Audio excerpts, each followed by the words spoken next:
नमस्कार राखी जी, आपका पुनः एक बार मैं स्वागत करता हूं सर्विस स्कूल ऑफ योगा के इस वेबिनार के अंदर।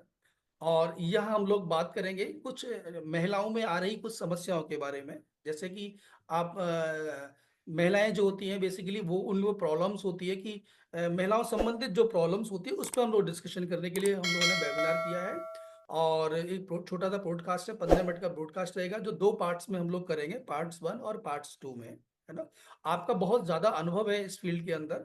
कुछ लेडीज हैं हमारे पास में जिनके कुछ क्वेश्चंस भी हैं, वो भी हम इस वेबिनार में लेंगे। हो सका कि इस समय थोड़ा सा ज्यादा भी लग जाए, तो आपका मैं थोड़ा सा समय ज्यादा ले सकता हूँ इसके अंदर। और कुछ प्रश्न हम लोग पहली वेबिनार्स में ले लेते हैं और कुछ प्रश्न हम लोग सेकंड वेबिनार में ले लेंगे। तो मैं राखी जी चाहता हूँ कि थोड़ा सा अपना एक छोटा सा परिचय हो जाए। Sir, myself Rakhi Tawri. I am from Raipur. मैं गर्भ संस्कार प्रीनेटल पोस्टनेटल योगा टीचर हूँ और women's health and fitness expert हूँ। मैं पिछले 15 ईयर से मैं ट्रेनिंग दे रही हूँ गर्भ संस्कार की। और ये आपने मतलब आप ये इस फील्ड में आने का आपका कैसे विचार कैसे आया इस फील्ड में कि मुझे गर्भ संस्कार करना चाहिए और लोगों के हाफुल लोगों की मदद करनी चाहिए। सर, पहले मैंने योगा टीचर ट्रेनिंग करी थी तो मैं योगा से लोगों का वेट कम कर रही थी। फिर मुझे गर्भ संस्कार का मैंने एक अभिमन्यु गर्भ संस्कार बुक पढ़ी थी हाँ, जिससे मैंने मुझे सुना, लगा अभिमन्यु का कि मैंने सुना है। सही में गर्भ संस्कार टीचर बन के एक प्रेग्नेंट लेडीज की हेल्प करें, उनको पॉजिटिव थिंकिंग के साथ कैसे हम उनको हेल्प कर सके, क्योंकि बहुत से चेंजेस आते हैं प्रेगनेंसी के टाइम पे। लेडीजें बहुत स्ट्रेस में चली जाती हैं, प्री नेटल और पोस्ट नेटल डिलीवरी के बाद में भी बहुत स्ट्रेस में चली जाती है। तो गर्भ संस्कार के द्वारा हम उनको कैसे स्ट्रेस फ्री रख सकें, इसके लिए मुझे ऐसा लगा, तो फिर मैंने गर्भ संस्कार टीचर ट्रेनिंग कोर्स किया था। 16 ईयर्स पहले किया था सर मैंने, उसके ओके। बाद से मैं ट्रेनिंग दे रही हूँ। Good good. अच्छा, मैं ये जानना चाह रहा था कि क्या गर्भ संस्कार ऑफलाइन ही होता है या ऑनलाइन भी कर सकते हैं इसको? कि सर, बहुत ऑनलाइन भी कर सकते हैं, बहुत सारे ऑफलाइन। छोटा सा मैं रोकूंगा आपको, बहुत सारे लोगों का प्रॉब्लम रहता है कि वो कहते हैं कि नहीं, आप गर्भ संस्कार को ऑफलाइन मत, ऑफलाइन ही करिए, ऑनलाइन सुटेबल नहीं रहता है। कोई आपकी मिस कंडीशन नहीं हो जाती है, क्या बोलते हैं उसको, है ना। और कहीं परेशानी ना हो जाए तो इसको ऑफलाइन ही करिएगा। तो ऐसा लोगों का मिथ सही है या गलत है? नहीं सर, मैंने अभी तक जितने अभी कोविड के बाद से मैंने जितने भी सेशन लिए हैं प्रेगनेंसी योगा के, मैंने सारे ऑनलाइन लिए हैं। गर्भ संस्कार मैंने सारा ऑनलाइन ही कराती हूँ। मेरे कोई भी क्लाइंट को कोई प्रॉब्लम नहीं हुई है ऑनलाइन में, बल्कि और कन्वीनियंट रहता है, उनको इतनी दूर ट्रैवल करके नहीं आना रहता है, क्योंकि प्रेगनेंसी के टाइम पे ट्रैवल करना भी थोड़ा मुश्किल होता है। हाँ हाँ, हर किसी बिल्कुल। की अपनी अपनी प्रॉब्लम होती है, हर दिन कोई नहीं छोड़ सकता आपको, पिकअप एंड ड्रॉप कोई नहीं कर सकता। तो इससे बेटर है कि अपने घर में अपने कन्वीनियंट के हिसाब से वो कर सकते हैं इजीली ऑनलाइन। अच्छा, एक चीज, एक प्रश्न मेरे अभी अभी मेरे माइंड में आया कि जैसे सपोज करिए गर्भ संस्कार लोगों को कब स्टार्ट करना चाहिए, मतलब ये शादी से पहले ही स्टार्ट करना चाहिए उनको, सब मैरिज की प्लानिंग से पहले, या फिर जब हम लोग प्रेग्नेंट होना चाहते हैं उससे कितने दिन पहले से इसकी प्लानिंग करनी चाहिए अपने को?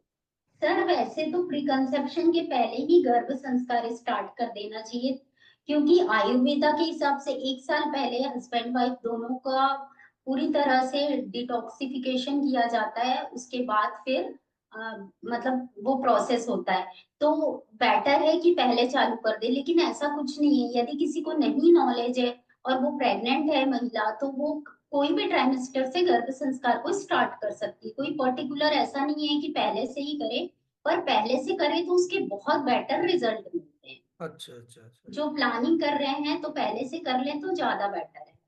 अच्छा, एक चीज मुझे बताइए कि जैसे इसको अगर जैसे सपोज करिए, हो सकता है हमारी वीडियो लोगों के पास में 4 मंथ बाद पहुंचे या 6 मंथ बाद पहुंचे, तो ये भी कंडीशंस रहती है। तो क्या ऐसा भी हो सकता है कि वो 4 मंथ बाद भी उसको स्टार्ट कर सकती हैं, या फिर पहले से प्रेग्नेंट होने से पहले से स्टार्ट करना है उन लोगों को? नहीं सर, यदि उनको ऐसा पता चला कि सेकेंड ट्राइमेस्टर में उनको पता चला है गर्भ संस्कार करना है, तो वो सेकेंड में भी कर सकती है, थर्ड में भी, यहाँ तक कि वो 1 महीने पहले भी गर्भ संस्कार स्टार्ट कर सकती है। यदि उनका 8th मंथ चल रहा है और एक एक 1.5 महीना बचा है, तो भी वो गर्भ संस्कार स्टार्ट कर सकती है। अच्छा उसका अच्छा। कुछ ऐसा नहीं है। अच्छा, जैसे सपोज करिए हो सकता है किसी के पास ये वीडियोस हमारी उनके आफ्टर डिलीवरी के बाद पहुंचती है, 2 महीने बाद पहुंचती है, तो क्या ये कितना सुटेबल रहता है उनके लिए? सर डिलीवरी के बाद तो गर्भ संस्कार का कोई मतलब नहीं होता है। अच्छा आपको अच्छा। प्रेगनेंसी में ही करना रहता है, डिलीवरी के बाद तो फिर नहीं उसका कर कोई बेनिफिट सकते। नहीं होता फिर नहीं, उसका। उसका कोई, वो कर ही नहीं सकती, क्या मतलब है तो उसका, उनके क्योंकि लिए वो फिर क्या, उनके लिए क्या बेटर तरीका रह सकता है कि अपने बेबीज को, जो हो चुका है बेबी, उसको क्या डेवलप कर सकते हैं, कैसे कुछ चेंजेस ला सकते हैं कि नहीं ला सकते हैं? क्योंकि बहुत सर सारी चीजें देखिए हम आपको उतना लोग, जागरूक नहीं है, लोग जागरूक नहीं है, लोगों को पता ही नहीं होता उन सब चीजों के बारे में। सर मैं आपको ये बात बताना चाहूंगी कि बच्चे का 80% ब्रेन डेवलपमेंट माँ के गर्भ में ही हो जाता है। बाहर तो हम सिर्फ 20% के लिए मेहनत करते हैं। तो आप सोचिए 80% करना ठीक है कि 20%। हम्म। बाद में आप लाइफ टाइम भी 20% मेहनत करोगे तो उतना डेवलप नहीं कर पाओगे जितना आप 80% गर्भ में कर पाओगे। इसलिए बेटर है कि आप गर्भ संस्कार से अपने बच्चे के ब्रेन को पहले ही डेवलप अच्छे से कर लीजिए। अच्छा। अच्छा, एक छोटा सा प्रश्न आ रहा था अभी मेरे पास में, एक हमारे स्टूडेंट है, और मैं उनका प्रश्न लेता हूँ। बीच बीच में हम लोग प्रश्न भी लेते रहेंगे, जिससे कि उनको थोड़ा सा फायदा रहेगा। एक सेकंड में आपको।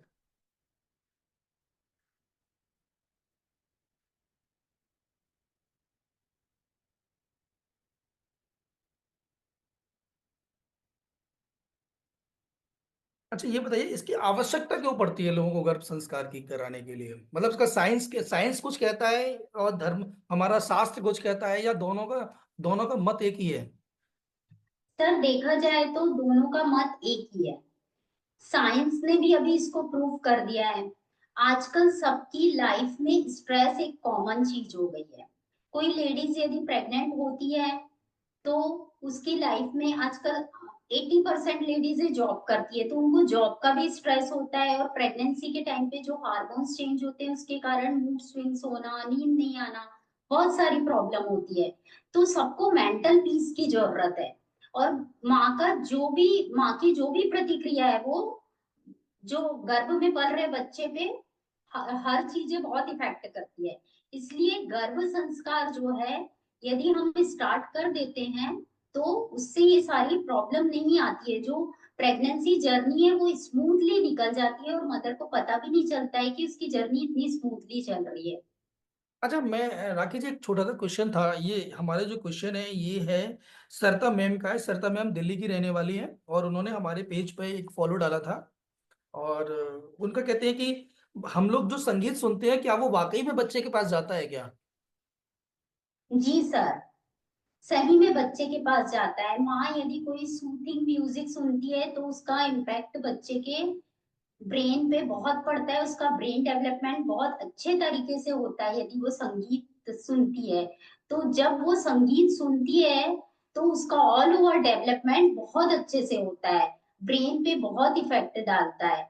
जब वो कोई मधुर संगीत, कोई एकदम क्लासिकल म्यूजिक सुनती है तो मदर का ब्रेन काम होता है, और जब मदर कोई हैप्पी ट्यून या कुछ सुनती है तो बेबी की भी एक्टिविटी बहुत अच्छी होती है। तो जो मदर गर्भ संस्कार के समय संगीत सुनती है तो उनके बच्चे का मूवमेंट भी उनको उस टाइम पे बहुत अच्छे से नोटिस कर पाती है। अच्छा अच्छा।